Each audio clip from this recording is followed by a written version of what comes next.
Have you ever felt completely invisible, even when standing in a room filled with 1,000 people? For Natalie Finch, that feeling was a cold, hard reality. She was on the arm of her millionaire tech mogul husband at the biggest event of the year, the Innovators of Tomorrow Gala, draped in designer couture that felt more like a costume than a dress. But as her husband held court basking in the flash of cameras, he treated her like a ghost. What he didn't know, and what no one in that glittering ballroom could have predicted, was that the city's most powerful and reclusive billionaire was watching. And he wasn't looking at the millionaire. He was looking at the wife everyone else chose to ignore. This isn't just a story of revenge, it's a story of resurrection. The air in the back of the chauffeured Maybach was thick with an expensive, suffocating silence. Natalie Finch stared out at the rain-slicked streets of downtown Chicago, the city lights blurring into abstract streaks of neon and gold. Beside her, Gregory Finch wasn't looking at the city. He was staring at his own reflection in the dark screen of his phone, adjusting the knot of his Tom Ford tie. "Did you remember the talking points I sent over?" he asked, his voice clipped, devoid of warmth. Natalie turned from the window. "The ones about DataSphere's Q3 projections and the new AI integration." "Yes, Greg. I read them." "Good," he grunted. "Don't just read them, absorb them. When people talk to you, I need you to sound like you understand the business. It reflects on me." Natalie's fingers tightened around the cool silk of her clutch. It was always about how she reflected on him. For the past 5 years, ever since Gregory's financial analytics company, DataSphere, had exploded from a garage startup into a 9-figure behemoth, her own identity had been systematically erased. She was no longer Natalie Finch, the promising landscape architect, with a degree from Cornell and a passion for sustainable urban design. She was Mrs. Gregory Finch, a beautiful, well-dressed accessory whose primary function was to smile, nod, and parrot his corporate achievements. "Of course," she said, her voice a practiced, placid murmur. "The Innovators of Tomorrow." Gala was the pinnacle of the tech and finance world's social calendar. It was held in the grand ballroom of the Peninsula Chicago, a cavernous space of crystal chandeliers and gilded ceilings. To Gregory, this night was the Super Bowl. It was a chance to network, to intimidate rivals, and to cement his status as the new king of Chicago's tech scene. To Natalie, it was just the fanciest cage she'd be put in all year. As they stepped out of the car, a volley of flashbulbs went off.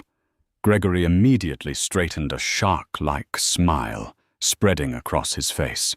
He put a hand on the small of Natalie's back, a proprietary gesture that felt more like a brand than a touch. He steered her down the red carpet, posing, smiling, and dropping the names of venture capitalists into the ears of eager journalists. Natalie smiled beside him, a perfect, hollow doll. Inside the room buzzed with the energy of 1,000 egos colliding. Tech titans, hedge fund managers, and venture capitalists swirled around the room, their conversations a cacophony of market caps and leveraged buyouts. Gregory was in his element.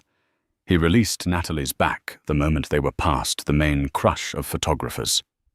"Go get us some champagne," he ordered, his eyes already scanning the room, hunting for his next target. "And try to look engaged. Brenda Lowe from TechCrunch is here. I need to make a good impression." Natalie watched him stride away, his back ramrod straight, and felt a familiar wave of cold invisibility wash over her. She was a prop he had finished using for the moment. Taking a deep breath, she navigated the crowded room toward the bar. She felt the weight of hundreds of eyes not seeing her, but seeing the wife of Gregory Finch in a stunning midnight blue Oscar de la Renta gown that he had picked out. As she waited for the bartender, she overheard two men behind her. "That's Finch's wife," one said in a low voice. "Heard she was some kind of gardener or something before he made it big." "A gardener, seriously?" the other scoffed. "Well, he certainly upgraded her scenery. She's just another tech wife now. Pretty quiet, and probably spends a fortune."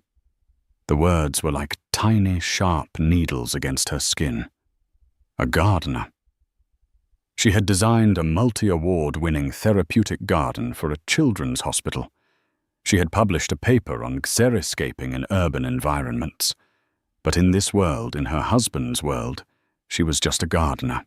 She took the 2 flutes of champagne from the bartender, her hand trembling slightly, and turned to find her husband. He was already deep in conversation, his arm casually draped around the shoulders of a sharp, stylish woman with a predatory smile. Brenda Lowe.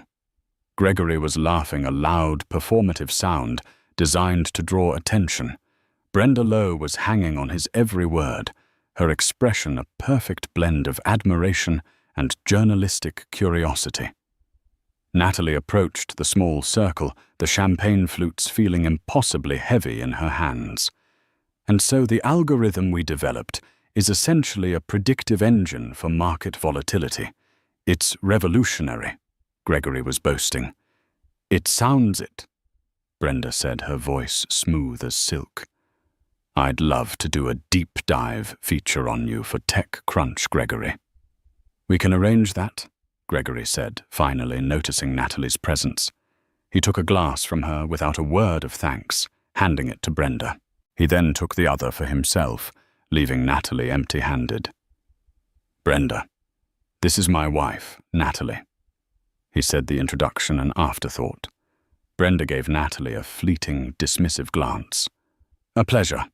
Her focus returned instantly to Gregory. "So about the seed funding for this new AI project." They spoke for 10 minutes. Natalie stood there, a silent satellite in her husband's orbit. She tried to interject once when the conversation touched upon corporate campus design and its effect on productivity. Actually, biophilic design principles have shown a 15% increase in employee creativity. Natalie began, her voice quiet but clear. "Integrating natural elements into the workspace is more than just aesthetics. It's about—" Gregory cut her off with a sharp, patronizing laugh. "Honey, please, let's leave the gardening tips for the weekend.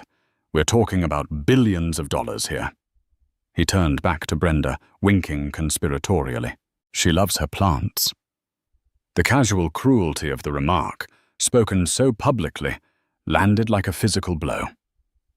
Brenda Lowe smirked, a quick, cutting expression that confirmed Natalie's status as a complete non-entity.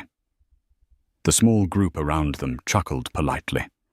In that moment, Natalie felt a heat rise in her cheeks that had nothing to do with embarrassment, and everything to do with a sudden volcanic rage. The room seemed to tilt, the glittering chandeliers blurring into indistinct stars.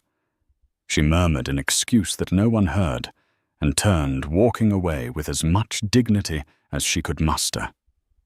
She didn't have a destination. She just needed to escape the suffocating weight of her husband's world.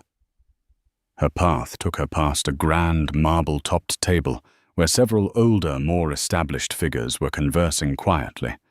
One man in particular stood out. He wasn't loud or flashy like the tech crowd. He was in his late 50s, with salt and pepper hair, wearing a flawlessly tailored Brioni suit that spoke of old money and quiet confidence. His eyes, a piercing shade of grey, met hers for a fraction of a second. He had been watching her. Not just her, but the entire humiliating exchange with Gregory and Brenda. There was no pity in his gaze, but something else. Recognition. That man was Donovan Kincaid. Even Natalie, insulated as she was, knew the name. Kincaid was a legend, a billionaire investor who had built his empire not on volatile tech stocks, but on tangible, world-altering assets, real estate, sustainable energy infrastructure. He was notoriously private, rarely attending such events. His presence alone was a topic of hushed speculation. She quickly looked away, feeling exposed, and pushed through a set of glass doors onto a deserted terrace overlooking the Chicago skyline. The cool night air was a welcome shock. She leaned against the cold stone balustrade, the city lights a glittering, indifferent tapestry below. The laughter and music from the ballroom seemed a world away. She had never felt so alone, so utterly erased. The Oscar de la Renta gown felt like a lead blanket. She closed her eyes, fighting back tears not of sadness, but of pure, unadulterated fury. For the first time in years, she wasn't just sad about her situation. She was done with it. The click of a heavy door opening behind her made Natalie flinch. She half expected it to be Gregory, coming to reprimand her for abandoning her post at his side. She braced herself, turning slowly. But it wasn't her husband. It was him, Donovan Kincaid. He held 2 glasses of what looked like mineral water, one with a slice of lime. He approached her, not with the predatory confidence of the other men inside, but with a quiet, respectful deference. "I thought you might prefer this to the champagne," he said, his voice a low, calm baritone. He offered her one of the glasses. "It appears your husband commandeered your last drink." His directness was disarming. He wasn't pretending he hadn't seen what happened. Natalie hesitated for a moment before taking the glass. "Thank you," she said, her voice a little hoarse. "It's a beautiful view," he said, turning to look out at the city. "But I've always found the real architecture isn't in the skyscrapers, but in the spaces between them. The parks, the plazas, the parts people actually live in." The comment was so unexpected, so aligned with her own passions, that it took her by surprise. "Most people just look at the height of the buildings," she replied, her voice regaining some of its strength. "Most people are focused on the wrong metrics," Kincaid said, taking a sip of his water. He then turned his full attention to her. His grey eyes were intelligent and searching. "Your husband dismissed your comment about biophilic design. He was wrong to do so. My firm, Kincaid Holdings, just invested $200 million in a development project based entirely on that principle. Our analysts project it will be one of the most profitable ventures we've undertaken in the last decade." Natalie stared at him, stunned into silence. He wasn't just being kind. He was validating her with facts, with figures, with the one thing her husband respected: money. I didn't know," she stammered. "Your husband is a leader in his field." Kincaid continued, his tone analytical rather than judgmental. "But his field is data, intangible. He sees the world in code and algorithms. He doesn't see the soil, the steel, the living, breathing infrastructure that his data is supposed to serve. That's a critical blind spot." He paused, then asked a question no one had asked her in years. "What is it you do, Mrs. Finch?" "Natalie," she corrected him automatically.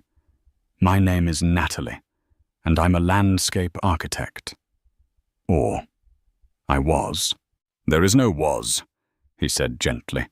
"The knowledge doesn't vanish, just the opportunity to apply it. Tell me about a project you were passionate about." And so she did. Standing on that cold Chicago terrace, under the gaze of a man who commanded global markets, Natalie found her voice. She spoke about her thesis project, a plan to revitalize a derelict industrial canal in the city's south side, turning it into a series of interconnected public gardens and water filtration systems. She called it the Viridian Project. She spoke with a passion and eloquence that had been dormant for years. She talked about native planting storm water management and creating community spaces that fostered both ecological health and social connection. Donovan Kincaid listened. He didn't interrupt. He didn't check his phone. He just listened, his expression intent, occasionally nodding as if he were taking mental notes. When she finished, a little breathless, the silence stretched for a moment. "That all," he said finally, "is not a gardening tip. That is a multi-million-dollar infrastructure plan that would fundamentally change the social and economic fabric of that entire district." He reached into the inner pocket of his suit jacket and produced a slim, heavy business card made of dark grey metal. The lettering was simple: Donovan Kincaid, CEO, Kincaid Holdings. There was a phone number and an email address. "My head of urban development, Mr. Peterson, is always looking for viable, forward-thinking proposals," he said, handing her the card. "If you were to write up a formal prospectus for the Viridian project, I would ensure he gives it his full attention." Natalie took the card. It felt impossibly heavy, a tangible piece of a world she thought she had lost forever. It was more than a business card. It was a lifeline. I don't know what to say," she whispered. "You don't have to say anything," Kincaid replied. "You've already said it all." He gave her a small, respectful nod. "It was a pleasure to meet you, Natalie Finch." And with that, he turned and walked back into the glittering ballroom, leaving her alone on the terrace with the cool night air, the sprawling city and the weight of a decision in her hand. The ride home was a tomb of frigid silence. The warmth and possibility of her conversation with Donovan Kincaid evaporated the moment Gregory had stormed out to the valet, his face a thunderous mask. He hadn't spoken a word since he'd found her on the terrace alone and hissed, "Where have you been, Brenda Left? You embarrassed me." Now, in the sterile luxury of the Maybach, he finally exploded. "What the hell was that tonight?" he seethed, not even looking at her. "You wander off. You interrupt me when I'm talking to the most important journalist in the industry to talk about your stupid little hobby. Do you have any idea how that makes me look? It makes me look like I'm married to a simpleton." Natalie stared at her own reflection in the window. The woman looking back at her seemed like a stranger in a borrowed gown. The anger that had sparked on the terrace was now a slow burning fire in her chest. "She asked what I did." Natalie said, her voice dangerously calm. "I was contributing to the conversation." "Contributing?" Gregory scoffed, finally turning to glare at her. "You contributed nothing. You made us a laughing stock. Biophilic design. It sounds like something a community college would teach. Your job tonight was simple: stand there, look pretty, and back my play. That's it. It's not that hard." "My job," she repeated the words, tasting like poison. "That's what you think this is our job. It's your role. It's the deal," he snapped. "I provide this life." He gestured around the opulent car, the house, the clothes, the status, and you play the part of the supportive wife. That's the deal we have, and tonight you broke it. The word deal hung in the air between them, ugly and transactional. All the pretense of love, of partnership, of a shared life was stripped away in that one brutal word. He saw their marriage as a business arrangement, and she was a failing asset. Suddenly, everything became crystal clear. The years of quiet dismissals, the belittling comments disguised as jokes, the slow, methodical erosion of her confidence and identity. It wasn't just casual arrogance. It was a strategy. He needed her to be small so he could feel big. She didn't argue. She didn't cry. She simply turned back to the window and remained silent for the rest of the ride. The fight had gone out of her, replaced by a cold, hard certainty. When they arrived at their sterile, minimalist mansion on the Gold Coast, she walked straight past him up the floating glass staircase to her dressing room. Gregory followed, still fuming. "Don't you walk away from me when I'm talking to you," he demanded. Natalie began to take off her jewelry. The heavy diamond earrings, the sapphire necklace he'd given her for their anniversary, and placed each piece on the vanity with a deliberate final click. "I have nothing more to say to you, Gregory."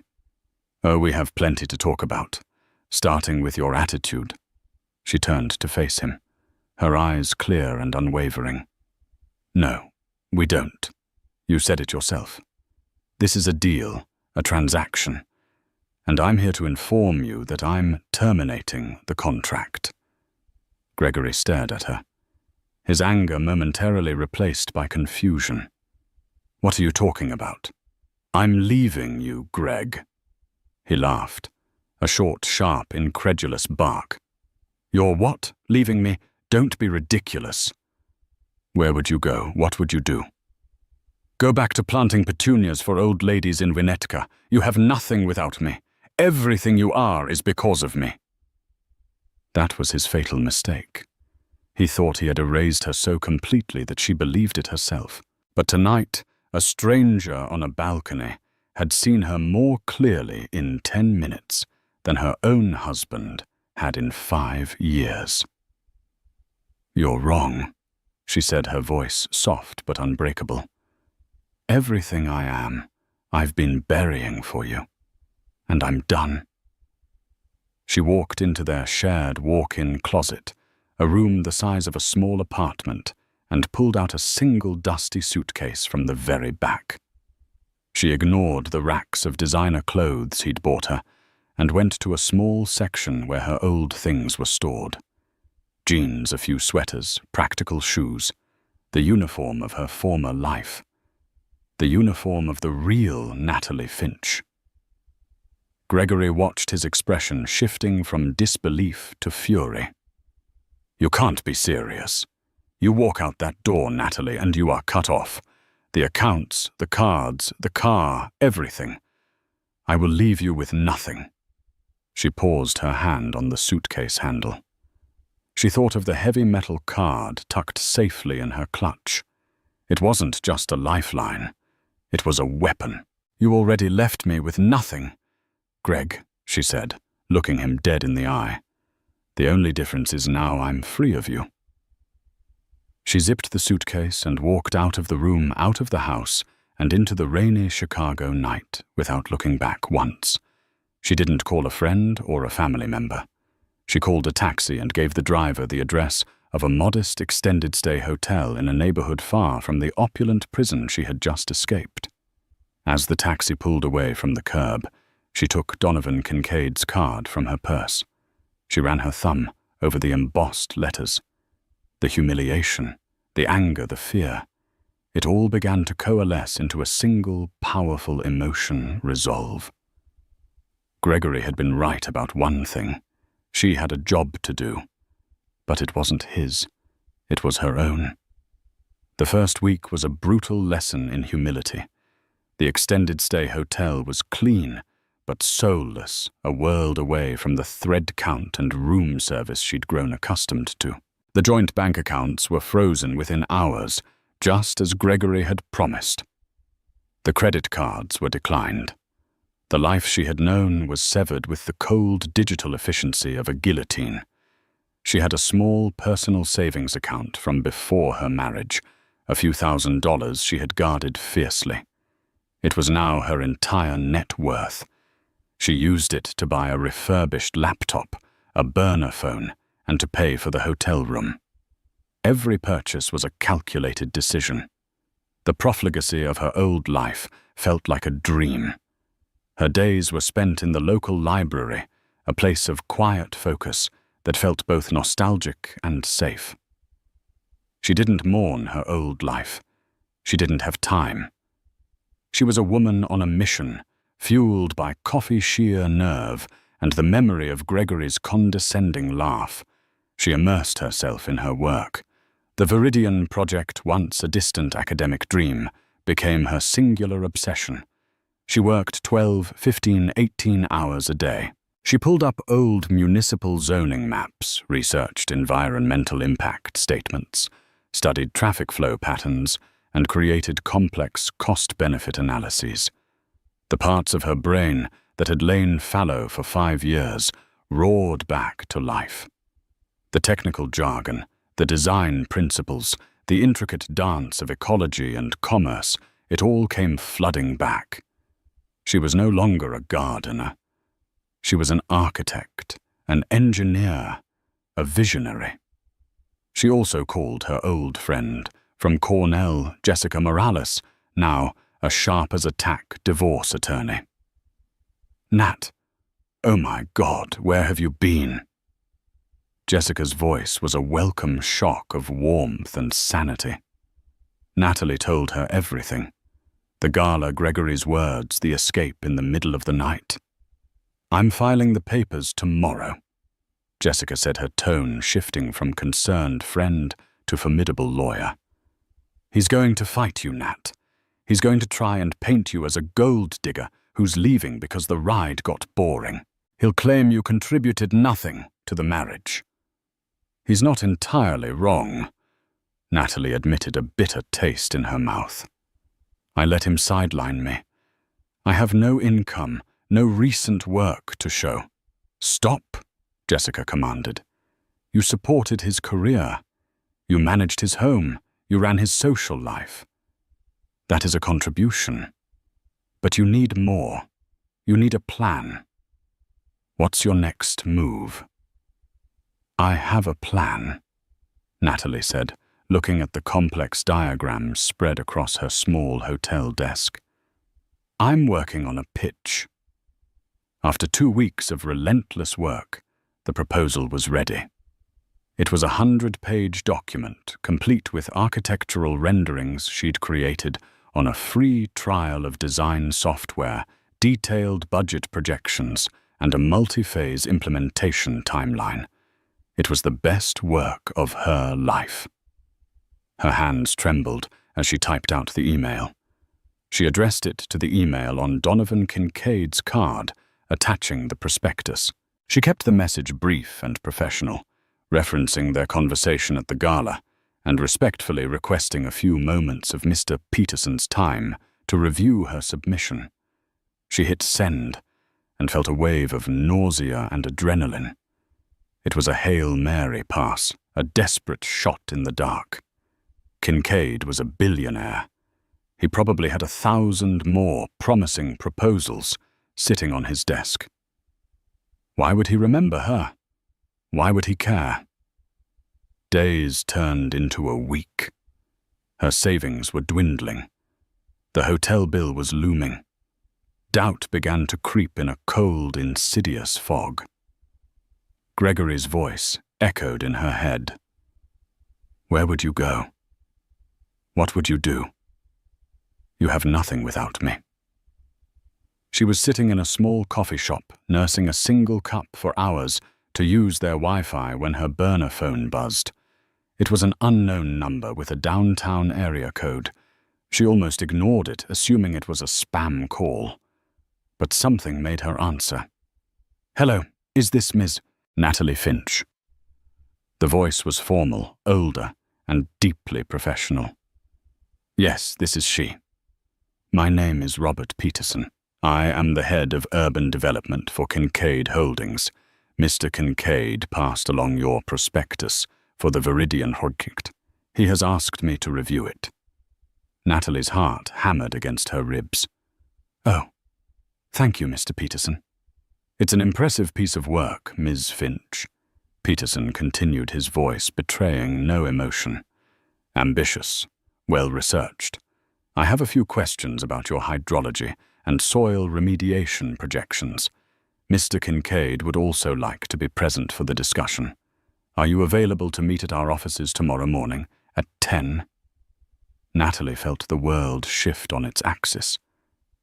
"Yes," she managed to say, her voice steady, despite the tremor running through her body. 10 o'clock is perfect." She hung up the phone and stared out the coffee shop window, a slow, brilliant smile spreading across her face. It was real. The lifeline was real. and she was about to pull herself out of the water. The headquarters of Kincaid Holdings occupied the top 10 floors of a sleek black skyscraper on Wacker Drive. The lobby was a cathedral of marble and glass, exuding an aura of quiet, unshakable power. It was a world designed to intimidate. As Natalie stepped out of the elevator on the 85th floor, she felt a flicker of the old insecurity. She was wearing her only professional outfit, a simple black suit she'd bought at a consignment shop for $90. It felt inadequate for the surroundings. Then she took a deep breath. She wasn't Mrs. Gregory Finch anymore. She was Natalie Finch, the architect of the Viridian Project. Her clothes didn't matter. Her ideas did. A severe but polite assistant led her into a vast corner office with a panoramic view of Lake Michigan. Donovan Kincaid stood by the window, not in a suit but in tailored trousers and a cashmere sweater, looking more like a university professor than a corporate titan. Robert Peterson, a man in his late 60s with a hawkish gaze, sat at one end of a massive mahogany table. "Natalie, thank you for coming," Donovan said, his tone warm and welcoming. He gestured to the table. "Please, Mr. Peterson and I have been eagerly anticipating this." For the next 2 hours they grilled her. It wasn't a presentation. It was an interrogation. Peterson was relentless, his questions precise and technical. He challenged her on everything from her choice of native grasses for soil stabilization to her projected return on investment for the commercial zones. He poked holes in her budget, questioned her construction timeline, and demanded she defend every single assertion in her 100-page document. But Natalie was ready. This project had been her entire world for weeks. She knew every number, every plant species, every zoning regulation by heart. She met every challenge with calm, well-reasoned answers. She didn't just defend her ideas. She expanded on them, revealing layers of planning and foresight that weren't even in the written proposal. Donovan remained mostly silent, observing his steepled fingers resting on his chin. He watched the interplay, a quiet intensity in his eyes. He wasn't just evaluating the project. He was evaluating her. Finally, Peterson sat back, a flicker of something that looked like respect in his sharp eyes. He looked at Donovan and gave a single, almost imperceptible nod. Donovan leaned forward. "Natalie, your proposal is one of the most compelling urban renewal plans I have ever seen.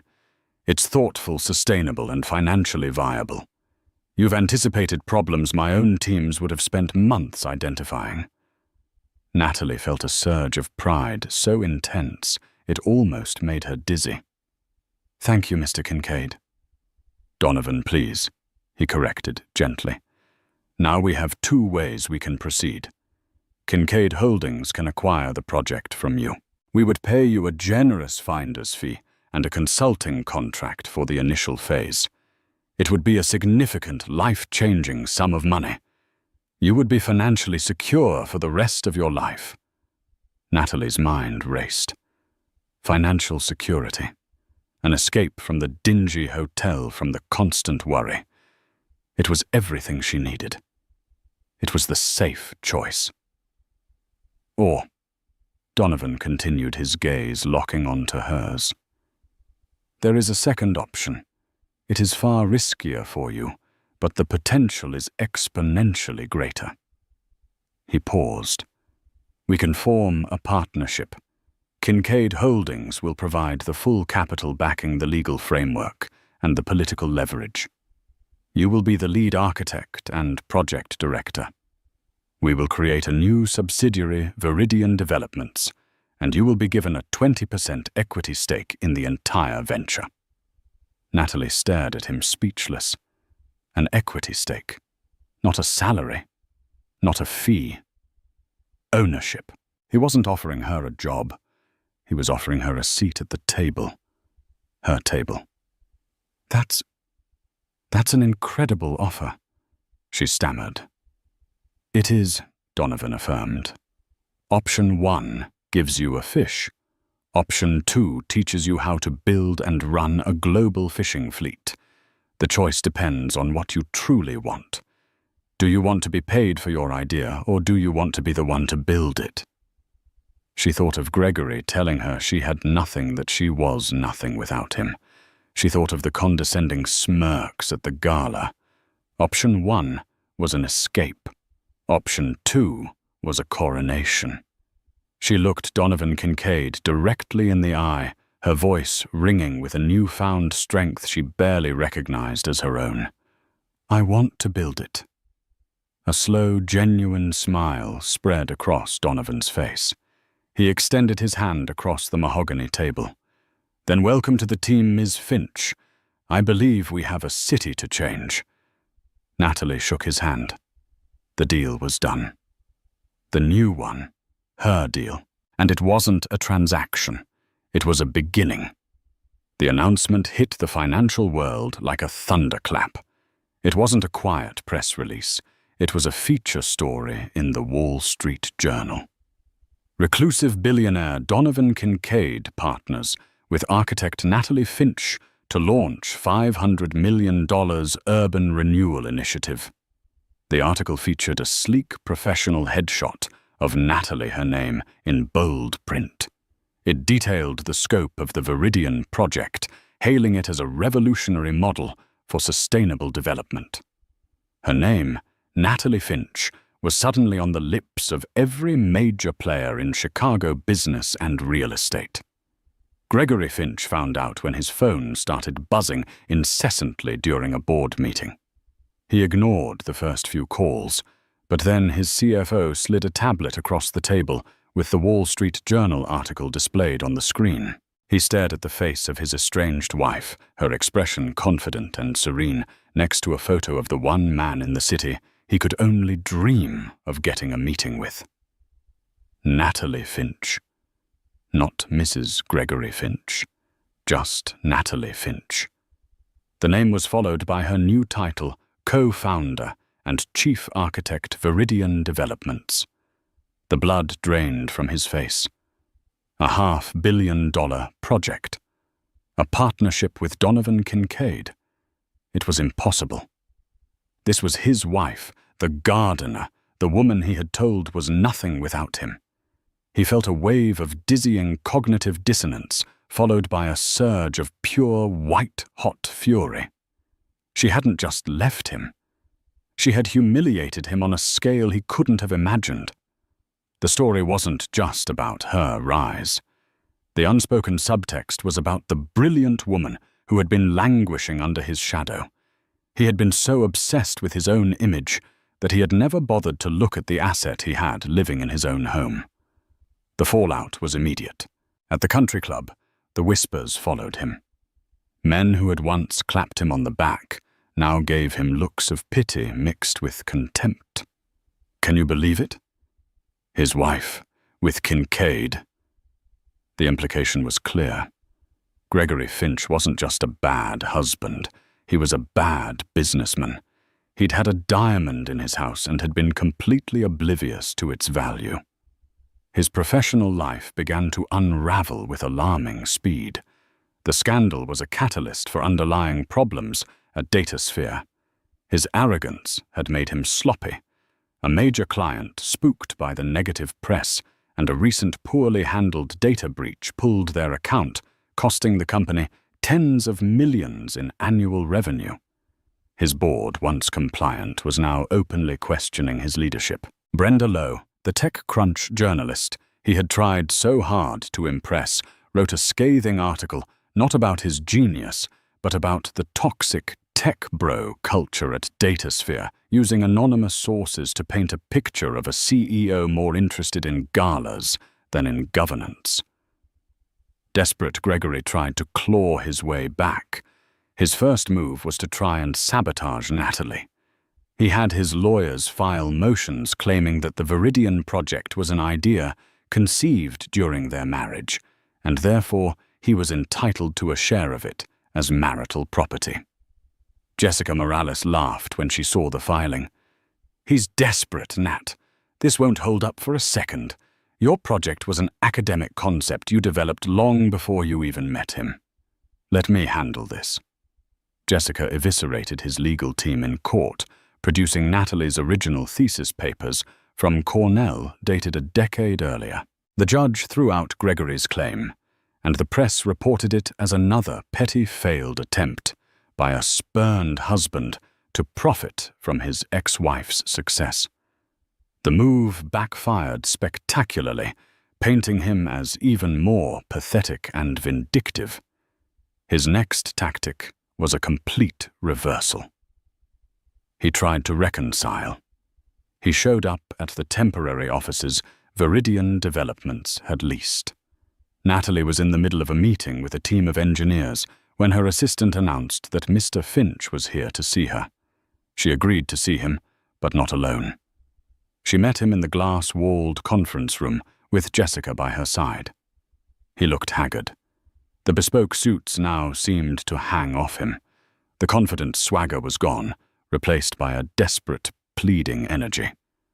"Nat, listen," he began. "I made a mistake, a huge mistake. I was stressed. I wasn't thinking clearly. What I said that night, I didn't mean any of it." Natalie just looked at him, her expression unreadable. "This is incredible," he continued, gesturing around the office. "What you've done with Kincaid. I always knew you had it in you. I was trying to protect you from the stress of this world. I see now that was wrong. I want to be a part of this. I want to support you. We can be a team again. A real power couple." It was so transparent, it was almost laughable. He didn't want her. He wanted an introduction to Donovan Kincaid. He wanted to leech off her newfound success. Natalie let the silence hang in the air for a long moment before she spoke, her voice calm and devoid of the old fear. "No, Greg, you didn't make a mistake. You revealed who you are. You don't see me. You see an opportunity, just like you did 5 years ago. The only thing that's changed is my market value." She stood up. "The divorce proceedings will continue. My lawyer will be in touch with yours regarding the division of our actual marital assets. But we," she said, gesturing between the two of them, "are finished. Please don't come to my place of business again." She turned and walked out of the conference room without a backward glance, leaving Gregory standing there utterly defeated. His empire was crumbling. His reputation was in tatters, and the woman he had thrown away was now building a new skyline without him. A year and a half later, a crowd of hundreds gathered on a crisp autumn day on the south side of Chicago. The air buzzed with excitement and anticipation. Journalists, city officials, investors, and community leaders were all present. Behind a large stage, massive earth-moving equipment stood silent, ready to break ground on what was now the most talked-about development in the country, the Viridian project. The derelict industrial wasteland had been cleared. The polluted canal was sectioned off, ready for its transformation. Today marked the official commencement of construction. Natalie Finch stood at the side of the stage, not in a borrowed designer gown, but in a sharply tailored pantsuit, her hair pulled back in a professional knot. She was looking over her speech, but her eyes kept drifting to the plans displayed on a large easel, the curving lines of the bioswales, the placement of the community amphitheater, the intricate network of pedestrian bridges and gardens. Her dream, rendered in concrete and steel, was about to become a reality. Donovan Kincaid stood with her not as a handler, but as a proud partner. Their relationship over the past year and a half had been one of intense collaborative work. They had spent countless hours in boardrooms and on construction sites. He had become her mentor, her champion, and her friend. There was a deep, unspoken respect between them, a bond forged in shared ambition and mutual admiration. He had never once treated her as anything other than an equal. "Nervous?" he asked, his voice a low rumble beside her. "No," Natalie replied, a genuine smile touching her lips. "I've been preparing for this my whole life. I just didn't know it." When it was her turn to speak, she walked to the podium with a confidence that was now second nature. She looked out at the crowd, at the cameras, at the expectant faces, and she felt a profound sense of peace. "When I first imagined this project years ago, as a student," she began, her voice clear and strong, carrying over the assembled crowd, "it was an exercise in hope. The hope that we could do more than just build buildings, the hope that we could build communities, that we could take a place that industry had forgotten and turn it into a space where nature and humanity could thrive together." She spoke not of balance sheets or profit margins, but of a vision for a better city. She spoke of clean water, of public art, of safe places for children to play. She spoke with the authority of someone who had fought for her vision and won. The applause when she finished was thunderous and sustained. As she stepped down from the podium, Donovan was the first to greet her. "You didn't just design a project, Natalie," he said, his eyes shining with pride. "You've inspired a movement." From the back of the crowd, partially hidden behind a large oak tree, a man watched the scene. He was thinner, his expensive suit looking a size too big. His face was a mixture of awe, regret, and bitter envy. It was Gregory. Datasphere had been acquired by a larger competitor for a fraction of its former value, and he had been forced out of the company he founded. He was a wealthy man, but a forgotten one. He was no longer an innovator. He was a footnote in someone else's story. He watched as the mayor shook Natalie's hand, as investors swarmed her with congratulations, as Donovan Kincaid stood by her side, a silent, powerful guardian. He had been so focused on being the man at the gala, he had never realized the real innovator was standing right next to him all along. He turned and walked away a ghost at the feast of his own making. Natalie didn't see him go. She was too busy surrounded by people who saw her, who valued her, who were there to celebrate her creation. Her success wasn't about the money or the fame. It wasn't about getting the billionaire or getting revenge on the millionaire. It was about the moment she walked away from a life that made her small and found the courage to build one that was big enough for her dreams. She had finally designed her own landscape, and it was more beautiful than she could have ever imagined. 2 years passed. The sounds of heavy machinery on the south side were replaced by the rustle of leaves in the wind and the laughter of children. The Viridian project was no longer a blueprint or a construction site. It was a living, breathing part of Chicago. The canal, once a murky brown, now ran clear, flanked by lush rain gardens that filtered the city's runoff. Pedestrians strolled along winding paths of permeable pavers, and office workers ate lunch under the shade of newly planted river birch trees. What was once a scar on the city's landscape had become its vibrant green heart. Natalie Finch was no longer the promising architect from the news articles. She was a celebrated visionary, the recipient of the coveted gold medal from the American Institute of Architects. Tonight, she was accepting that award at a ceremony held in a pavilion within her own creation, the Viridian project itself. She stood at the podium, bathed in the warm glow of the stage lights. She wore a simple, elegant gown of her own, choosing its deep green color, mirroring the landscape outside. She was poised, her voice resonating with a quiet authority that captivated the audience of industry legends.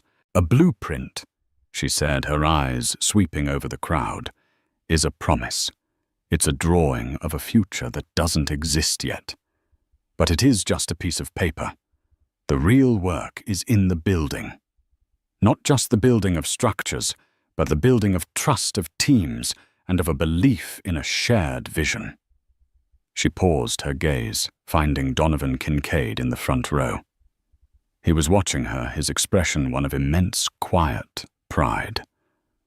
I was fortunate to find a partner who didn't just see the lines on the paper, but who saw the promise behind them, who didn't offer a handout, but a handshake. Thank you, Donovan, for helping me build the promise. Miles away in a dimly lit, overpriced bar on Rush Street, Gregory Finch swirled the amber liquid in his glass. He was on a date with a woman half his age, an aspiring influencer who was more interested in taking selfies of her cocktail than in his rambling stories about the glory days of Datasphere. And at its peak, we were processing terabytes of data a second. I was on the cover of Wired, he said, puffing out his chest. The woman nodded vaguely, tapping at her phone. That's wild, she muttered. On the large television screen above the bar, a local news channel was covering the Architecture Awards. Natalie's face filled to the screen. She was radiant, smiling, holding the prestigious gold medal. The chyron read, Natalie Finch, the architect who remade Chicago's South Side. Gregory fell silent. He stared at the screen at the woman he once called his gardener. He saw in her a strength and a light that he had never recognized or perhaps had chosen to extinguish because it threatened to outshine his own. He saw the world celebrating her not for the man she was married to, but for the world she had built. The woman beside him, oblivious, finally looked up from her phone. Hey, isn't that your ex-wife? She asked, a note of bored curiosity in her voice. Gregory didn't answer. He just took a long, slow drink, the whiskey burning a path down his throat. He had his money. He had the freedom he thought he wanted. But watching Natalie on that screen, he understood the profound nature of his loss. He hadn't just lost a wife. He had lost a future he was too blind to see. Later that evening, long after the guests had departed, Natalie walked along the moonlit paths of the Viridian project. The air was cool and smelled of damp earth and night-blooming jasmine. She heard footsteps behind her and turned to see Donovan approaching. I thought I might find you here, he said, his voice soft in the quiet of the night. Checking on your kingdom. It's not a kingdom, she smiled. It's a community, and I just wanted to see it at peace. They walked in comfortable silence for a while. The park they had built together, a silent testament to their partnership. What you said tonight, Donovan began. About the handshake. That's what I saw in you that night at the gala. Not a victim.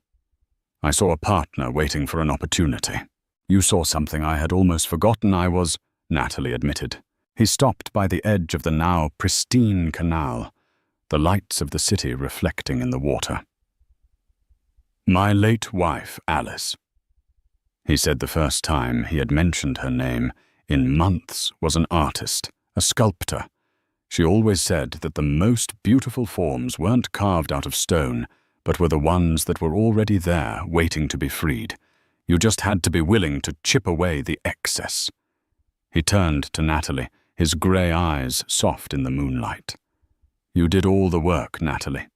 You freed yourself. I just handed you a chisel. In that moment, their shared journey felt like it was culminating into something new. The project was finished. The long hours and late-night meetings were over. A new space had opened up before them. Slowly, naturally, Donovan reached out and took her hand.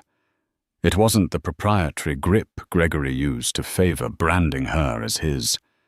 It was a gentle, supportive clasp, an intertwining of fingers. It wasn't a claim. It was a question, an invitation. Natalie curled her fingers around his. It felt right. It felt like the start of a new blueprint, one they would design together.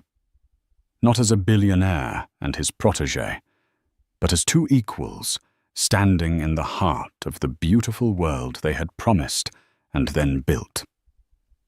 Natalie's journey from an invisible wife to a visionary leader is a powerful reminder that our worth is never defined by how others see us, but by how we choose to see ourselves.